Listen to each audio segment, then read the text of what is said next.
எல்லாருக்கும் வணக்கம். ஓ சாமி வேற கூட்டு போங்கடா. இன்னைக்கு நம்ம என்ன பார்க்க போறோம் அப்படின்னா ஓட்டிங் ரியாக்ஷன் மீம்ஸை தான் இன்னைக்கு பார்க்க போறோம். டேய் அப்படி பின்னாலவா யாருக்கு ஓட்டு போட்ட? உனக்கு தானே போட்டேன். உண்மையை சொல்லு. சத்தியமா உனக்கு தானே போட்டேன். அந்த ஆள்கிட்ட என்ன சொன்ன? அவனுக்கு போட்டேன்னு சொன்னேன். ஏன்ட்ட என்ன சொன்ன? உனக்கு போட்டேன்னு சொன்னேன். இதுல எதுல உண்மை? ரெண்டும் உண்மை தானே. என்னடா சொல்ற? அதனால ஓட்டிங் ரியாக்ஷன் மீம்ஸ் அப்படிங்க என்ன அதெல்லாம் நடந்துக்குது. ஏன்னா ஒரு சில பேர் அது வந்து மீம்ஸாக போடுறாங்க அப்படின்னா ஒரு சில பேர் அது நடந்திருக்கும். எனக்கும் நடந்திருக்கு. நான் அது என்ன சொல்கிறதுன்னு தெரியல. அதனால் நம்ம ஆரம்பிக்கலாமா? ஸ்ட்ரைட்டாக வீடியோக்குள்ள போகலாம். அதுக்கு முன்னாடி யார் யாரெல்லாம் ஓட்டு போட்டீங்க? டேய் உன்னால சும்மா இருக்க முடியாதடா. நல்லபடியாக ஓட்டு போட்டிங்களா இல்லை நடந்து போய் ஓட்டு போட்டிங்களா? போதும் லிஸ்ட் பெருசா போய்கிட்டு இருக்கு.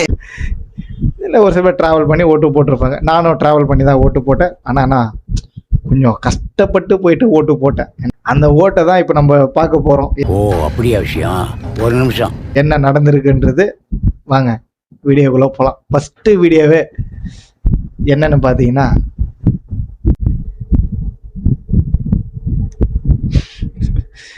எல்லாரும் ஓட்டு போட்டு ரெஸ்ட் எடுக்க போயிட்டா நீ இன்னும் கிளம்பாக்கத்தில் பஸ்ஸுக்காக வெயிட் பண்ணின்னு இருக்க. சத்தியமாங்க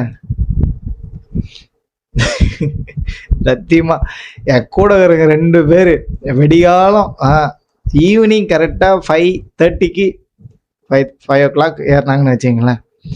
நைட்டு 12-1 ஆயிடுச்சு. வீட்டுக்கு போகிறதுக்கு 4 மணி ஆயிடுச்சு. அதை வேற ஞாபகப்படுத்திட்டீங்க. நெஞ்சமெல்லாம் பொண்ணு அறக்கு தம்பி, மறக்க முடியல. சொல்லுங்க. அதான் அப்பா கேட்குறாரு, எல்லாரும் ஓட்டு போட்டு ரெஸ்ட் எடுக்க போயிட்டா நீ மட்டும் கிளாம்பாக்கத்தில் பஸ்ஸுக்காக வெயிட் பண்ணினுங்க.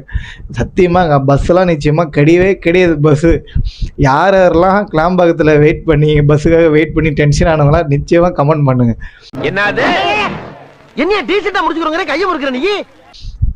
உண்மை அதான். ஏன்னா நாளில் வந்து எக்ஸ்ட்ரா பஸ்ஸு விட்டு தான் நான் பார்த்துருக்கேன். ஆனால் ஓட்டிங்க்கு மட்டும் பஸ்ஸை கம்மி பண்ணி நான் இப்போ தான் ஃபஸ்ட் டைம் பார்க்குறேன். ஒத்துக்கிட மனசு இல்லைனாலும் ஆனால் இதுவும் கமெண்ட்டு நல்லா தான் இருக்குது. உண்மை தானே இது. யாரெல்லாம் வெயிட் பண்ணிங்கன்னு நானும் வெயிட் பண்ணேன். டிராஃபிக் ஜாமில் தான் வெயிட் பண்ணேன். மற்றபடி பஸ்ஸுக்காகலாம் நான் வெயிட் பண்ணல. ஏன்னா ஆல்ரெடி எனக்கு நியூஸ் வந்துச்சு, பஸ்ஸில் வந்தால் நீ ஓட்டு போட மாட்டேடா, பைக் எடுத்துன்னு வந்துடுறா அப்படின்னு எங்கள் வீட்டில் சொன்னாங்க.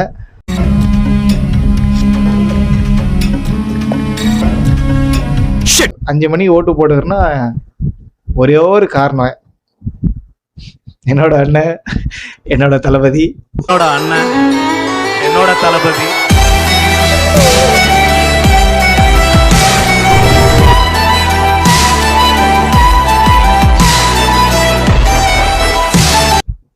என்ன வேற என்ன பண்றது? ஏன் அதை சொல்றேன்னா, ரசிகனா இருந்து வேற ஒருத்தருக்கு ஓட்டு போட்டு அவரை நம்ம ஜெயிக்க வைக்கிறோம். இப்போ ரசிகனா பார்த்த எங்க அண்ணனை இப்போ அவரே அரசியலுக்கு வரும்போது நான் ரசிகனா இருந்து வேற ஒருத்தருக்கு போட்டது பதிலாக நான் இவருக்கே போடுவேன்ல. ஏன்னா விஜய் அண்ணனே வேற ஆளுக்கு தான் போட்டிருப்பார். இப்போ தான் நம்ம இருக்கும்போது நம்ம கூட இருக்கிறவங்களுக்கு தான் அந்த ஒரு விஷயத்த கொடுக்கணும்னா அவர் அதை பண்ணியிருக்கார். நானும் அதை பண்ணிக்கிறேன். நிச்சயமா மே 4ஆம் தேதி தெரியும். அதனால அடுத்த வீடியோ போகலாம். மச்சான் யாரா இவனுங்க ஓட்டுக்கு காசு வாங்கிட்டு ஒரு விரல் பொறிச்சுன்னு ஸ்டேட்டஸ் வச்சுட்டு இருக்கானுங்க. வேற என்ன பண்றது? குடும்ப கஷ்டம், காசு வாங்கி தானே ஆகணும்.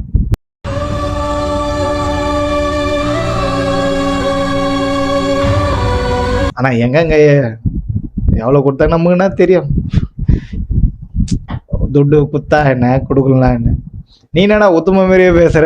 நீ வாங்கல, நான் வாங்கலையே, வாங்கலாம் தானே நான் இப்படி பேசுறது. நான் இது என்ன பிரமாதம்? இதை விட பெசலைட் ஒண்ணு இருக்கு. ஊருக்கு ஓட்டு போட போனா இவன் வந்து விசிலுக்கு தான் போட வந்துக்கிறான்ட்டு துட்டு தரல. மேக்சிமம் துட்டு தரது தப்பு. அதை தான் நம்ம விஜய் அண்ணனும் பண்ணியிருக்காரு. இருந்தாலும் ஒரு சில பேர் என்ன சொல்கிறாங்க அப்படின்னா, என் கருத்து இல்லைங்க, மற்றவங்க கருத்து நான் வந்து சொல்லணுங்கிறேன். காசை வாங்கிங்க, அது வந்து உங்கள் பணம் தான். வாங்கிட்டு உங்களுக்கு யாருக்கு பிடித்ததோ நீங்கள் வந்து அவங்களுக்கு வந்து தாராளமாக வந்து ஓட்டு போடுங்க. ஏன்னா ஓட்டு போகிறது நம்மளோட உரிமை இல்லைங்களா? அதை வந்து நம்ம வந்து மற்றவங்க கேட்டு அந்த முடிவை எடுக்கிறத விட நம்மளோட முடிவு, அதை வந்து உன்னோட முடிவுன்னும் போது அது வந்து சரியான தப்பான அது உனக்கு மட்டும் தான் தெரியும். அதனால் யாரெல்லாம் காசு வாங்கிட்டு ஓட்டு போட்டிட்டு அதையும் கமெண்ட்டில் சொல்லுங்கள். நான் நிச்சயமாக வாங்கலைங்க. எங்க அப்பா உலகத்துல தோசையை திருப்பி போட்டு பாத்திருக்கேன், இப்ப இட்லியவே திருப்பி போடுறானே. அந்த பஸ்ஸுக்காச்சு செலவாயிருக்குன்னு பார்த்தா பஸ்ஸுக்கு கூட துட்டு தரல. தான் துட்டு போட்டு தான் வந்தேன். ரொம்ப கஷ்டமாக இருந்தாலும் ஓட்டு போட்டுன்ற ஒரு சந்தோஷம், அந்த சந்தோஷத்துக்காக தான் அந்த துட்டை பற்றி நான் எதுவுமே யோசிக்கலை. இல்ல புரியல. பணம்ன்றது இன்னைக்கு வரும் நாளைக்கு போகும். ஆனால் ஓட்டுன்றது 5 வருஷத்துக்கு ஒரு வாட்டி தான் அந்த ஓட்டு. இன்னும் அந்த ஓட்டு போட்டது கூட அழியாமல் இருக்குதுங்க. நான் என்ன பண்ணுறது? நான் நம்ம அடுத்த வீடியோக்கு போகலாம். யாரா நீ பூத்தில் வந்து காசு கேட்குற?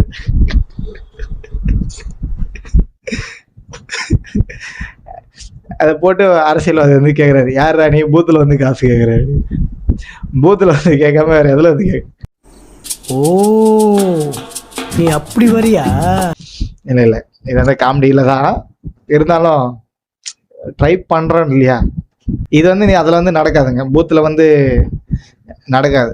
பூத்தில் வந்து காசு கேட்குறதுன்றது ஒரு 100% வந்து சும்மா. ஏன்னா அதுக்கு வெளியே ஒரு 10 அடி ஒரு கிலோமீட்டர் தள்ளி வந்து அங்கங்கே அவங்க தன்னோட கட்சிக்காரங்க வந்து அங்கங்கே இருப்பாங்க. போகும்போது சொல்லாங்க, நீங்கள் இவங்களுக்கு போடுங்க அவங்களுக்கு போடுங்கன்ட்டு அவங்களோட வேலை அதான் சொல்கிறது. நம்ம வந்து யாருக்கு போடுறோமோ அதை போடணும். ஆனால் பூத்துலேயே வந்து காசு கேட்குறதுன்றது கொஞ்சம் ஏற்றுக்க முடியாத ஒரு விஷயந்தான். இருந்தாலும் நல்லா இருக்குது. பூத்தில் வந்து காசு கேட்குறன்றத ஒரு மீம்ஸ் மாதிரி கிரியேட் பண்ணி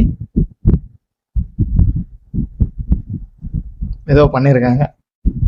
நம்ம வந்து அடுத்த வீடியோவுக்கு போவோம். ஓட்டு போடலான்னு லீவுலாம் வாங்கிட்டு சொந்த ஊருக்கு வந்து சேரதுக்குள்ள லாஸ்ட்டு 15 மினிட்ஸில் மிஸ் ஆகிடுச்சு. இது வந்து எவ்வளோ பெரிய ஒரு கஷ்டன்றது என்ன மாதிரி பசங்களுக்கு நிச்சயமாக தெரியும். ஏன்னா நான் அதான் ஆல்ரெடி சொல்லியிருந்தேன்ல, ஏன்னா நானே ஓட்டு போட போனது ரொம்ப லேட்டு தான். ஒர்க்கு முடிச்சுட்டு ஒரு 10 o'clock பைக் எடுத்தேன். ஈவினிங் ஆயிடுச்சு. அவ்வளோ டிராஃபிக் ஜாம். போகிறதுக்குள்ளேயே 5 மணி ஆயிடுச்சு. போயிட்டு ஓட்டு போட்டு வரதுக்குள்ளே அதுதான் அடப்பாடா பாயலாம் அப்படின்ற மாதிரி ஆயிடுச்சுங்க. இப்போது அந்த வீடியோ அவருக்கு மட்டும் இல்லாமல் அது வந்து அந்த வீடியோ என்னும்போது எல்லாருக்குமே அது வந்து கனெக்ட் ஆகும். அதை வேற ஞாபகப்படுத்திட்டீங்க.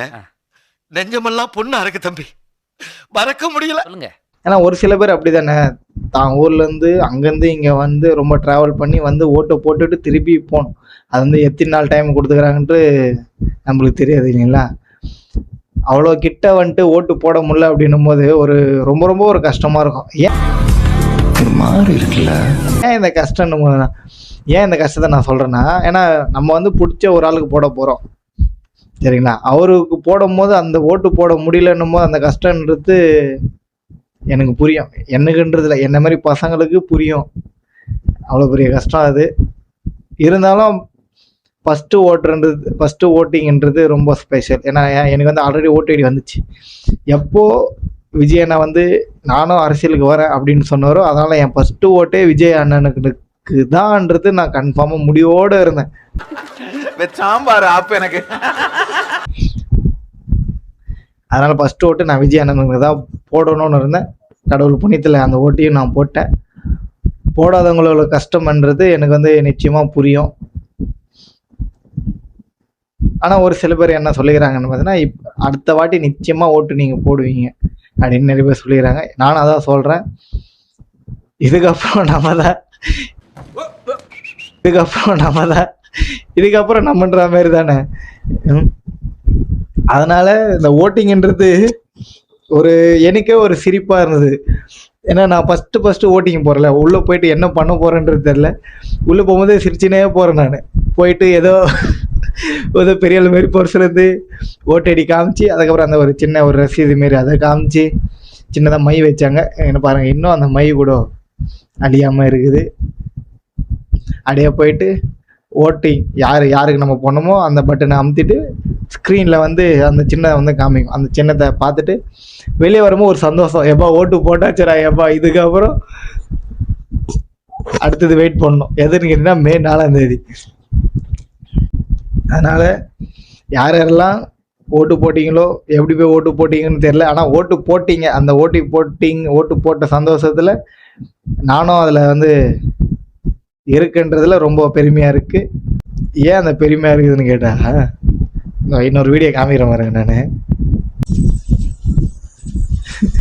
நான் 2017 மெர்சல் படம் வெளிவந்தப்போ எவ்வளோ சந்தோஷம் இருந்துச்சோ அதே போலதான் இன்னைக்கு அண்ணனுக்கு ஓட்டு போட்ட சந்தோஷம் இருக்கு.